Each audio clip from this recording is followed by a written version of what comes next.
Welcome to my channel. Hello Madanapalle. ముందుగా అందరికీ నమస్తే. ఇక ఈరోజు డేట్ చూసుకుంటే 7వ తేదీ ఫిబ్రవరి నెల 2025 సంవత్సరం. మనమైతే ఈ వీడియోలో మొలకల చెరువు కేజీఎన్ మండీలో టమాటా ధరలు ఎలా ఉన్నాయో మనమైతే ఈ వీడియోలో తెలుసుకుందాం. ఇక ముందుగా వీడియోలోకి వెళ్ళే ముందు నా ఛానల్ ఎవరైతే సబ్స్క్రైబ్ చేయకుండా చూస్తుంటారో ప్లీజ్ సబ్స్క్రైబ్ చేసుకొని లైక్ చేయండి, అలాగే షేర్ కూడా చేయండి.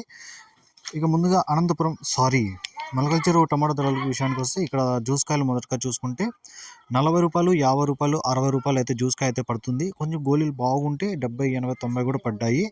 ఇక థర్డ్ క్వాలిటీగా చూసుకుంటే 100 రూపాయల నుంచి 150 రూపాయల వరకు అయితే పలికింది. 100 rupees to 150 rupees third quality. ఇక సెకండ్ క్వాలిటీగా చూసుకుంటే 150 రూపాయల నుంచి 250 రూపాయల వరకు అయితే సెకండ్ క్వాలిటీలు అయితే పలుకుతున్నాయి. 150 rupees to 250 rupees second quality. ఇక ఫస్ట్ క్వాలిటీగా చూసుకుంటే 250 రూపాయల నుంచి 300 వరకు అయితే ఫస్ట్ క్వాలిటీలు అయితే పలికాయి. 250 rupees to 300 rupees first quality. ఇక క్వాలిటీలు అయితే నెంబర్ 1 అయితే ఇంకా పర్లేదనా, ఒక రకంగా బాగానే ఉండే. నెంబర్ 1 కంటే కొంచెం పర్లేదు, అంత నెంబర్ 1 అయితే ఏం లేవు. కానీ ఇవన్నీ 250 నుంచి 300 వరకు పడుతున్నాయి. యావరేజ్ మార్కెట్ అంతా 200 నుంచి 300 లోపల అయితే యావరేజ్ రేట్లు అయితే పడుతున్నాయి. సూపర్ టాప్ చూసుకుంటే ఇప్పుడు వరకు జరిగిన యాక్షన్ ప్రకారమే ధరలు 350 రూపాయలు. ఇంకా పెరిగే అవకాశం ఉందో, తగ్గే అవకాశం ఉందో, ఏమన్నా పెరిగితే నెక్స్ట్ వీడియోలో అప్లోడ్ చేస్తాను. ఇప్పుడు వరకు అయితే 350 రూపాయలు సూపర్ టాప్.